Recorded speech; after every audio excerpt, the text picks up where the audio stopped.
Perkenalkan, nama saya Putri Sophia Rajasa dengan NIM 721141978 dari Fakultas Ekonomi Universitas Negeri Semarang.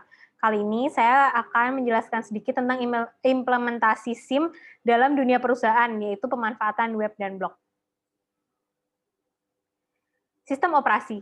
Sistem operasi dapat digunakan sebagai program komputer yang menjalankan program lain di komputer Anda.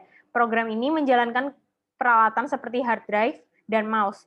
Program ini memiliki utilitas, yaitu program kecil yang mampu menduplikasi file, menginstal peranti lunak aplikasi baru, mengatur tampilan desktop komputer, dan lain-lain. Web dan blog. Blog adalah website yang mengandung konten personal dalam bentuk artikel, video, foto, dan link ke website lain yang disediakan oleh penulis. Yang kedua, web.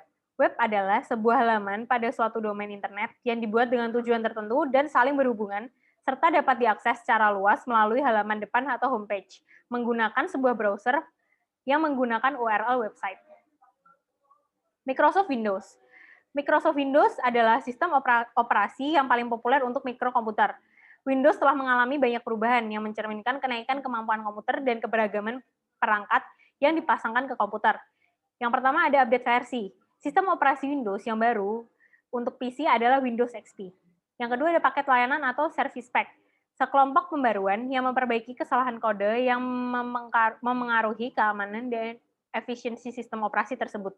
Yang ketiga pembaruan. Tersedianya program-program aplikasi baru dan dirancangnya jenis peranti keras baru. Sistem operasi harus selalu diperbarui agar sumber daya baru dapat dimanfaatkan. Peranti lunak aplikasi. Yang pertama ada identifikasi. Penting untuk menentukan versi peranti lunak aplikasi pada komputer. Yang kedua ada pembaruan. Kebanyakan pembaruan aplikasi akan meningkatkan efisiensi operasional dari sistem tersebut. Yang ketiga perlindungan kata sandi. Manajer perlu menambahkan proteksi kata sandi pada aplikasi-aplikasi yang digunakan oleh perusahaannya. Virus dan spyware. Spyware tidak bersifat berbahaya karena tidak dikirimkan ke komputer untuk menghentikan kerja atau untuk mencuri informasi yang sensitif. Sedangkan virus dibuat untuk menghancurkan atau mencuri informasi pada komputer dan menyebabkan komputer tidak dapat berfungsi secara maksimal. Lalu ada ancaman dan hoax. Istilah phishing digunakan untuk menggambarkan email yang meminta informasi yang sensitif dengan cara menyamar sebagai permintaan yang sah dari suatu organisasi. Lalu ada proteksi, yaitu tidak ada alasan untuk tidak memasang antivirus dan anti-spyware, karena komputer yang tidak terlindungi akan menjadi sumber virus bagi komputer-komputer yang lain. Membuat web atau HTML menggunakan Microsoft Front Page. Yang pertama, membuat dokumen front page. Yang pertama, caranya adalah membuka Microsoft Front Page. Yang kedua, bisa klik tombol Start. Yang ketiga, pilih All Programs. Yang keempat, klik 2 kali pada program Microsoft Front Page. Lalu, cara membuat daftar beranda. Yang pertama, ketik kata location. Yang kedua, pilih perintah format. Lalu yang ketiga, diikuti dengan subperintah paragraph and alignment. Lalu yang keempat, pilih menu drop-down dan buat paragraf terjajar ke kiri. Lalu, membuat tabel. Yang pertama, pilih perintah table. Yang kedua, subperintah insert. Lalu yang ketiga, pilih pilihan yang bertuliskan table. Lalu, cara menambahkan gambar. Yang pertama adalah klik perintah insert. Lalu diikuti dengan subperintah picture. Lalu memilih kata-kata clip art. Lalu yang keempat adalah pilih sebuah gambar yang akan digunakan. Lalu membuat daftar bernomor. Yang pertama harus memasukkan kalimat "Why order from us" pada halaman web. Lalu yang kedua, klik enter untuk mendapatkan baris baru. Lalu selanjutnya membuat link halaman web. Yang pertama, klik perintah insert. Kedua, diikuti dengan perintah hyperlink.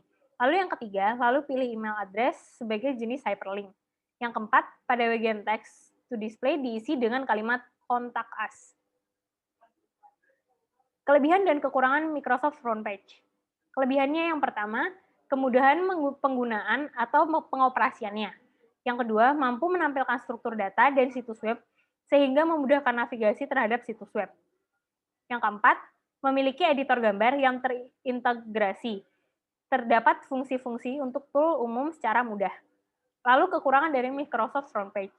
Yang pertama ada kekurangannya adalah kode HTML yang dihasilkan kurang efisien.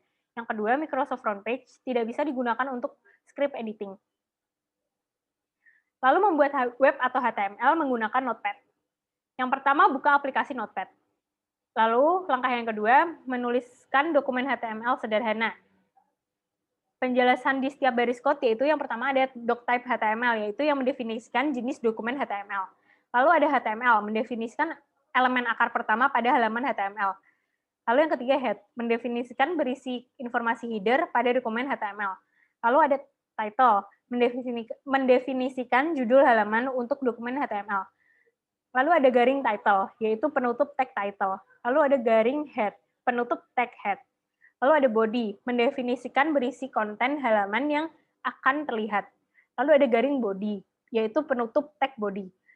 Lalu ada garing HTML, yaitu penutup tag HTML. Langkah yang ketiga adalah simpan file HTML yang tadi Anda buat, lalu pilih file, lalu klik Save As. Nama filenya bebas, asal menggunakan ekstensi HTML atau HTM. Yang keempat, buka file HTML yang tadi Anda buat dengan browser seperti Google, Safari, Mozilla, Opera, dan lain-lain. Kelebihan dan kekurangan Notepad. Kelebihannya yang pertama yaitu mudah digunakan. Yang kedua, ringan dan simpel. Yang ketiga, menampilkan per byte dengan karakter tertentu. Lalu kekurangan Notepad yaitu pengolahan kata sangat mendasar. Yang kedua, format yang disediakan sedikit. Yang ketiga, karakter yang disediakan juga terbatas. Sekian penjelasan dari saya. Mohon maaf apabila ada kesalahan. Terima kasih.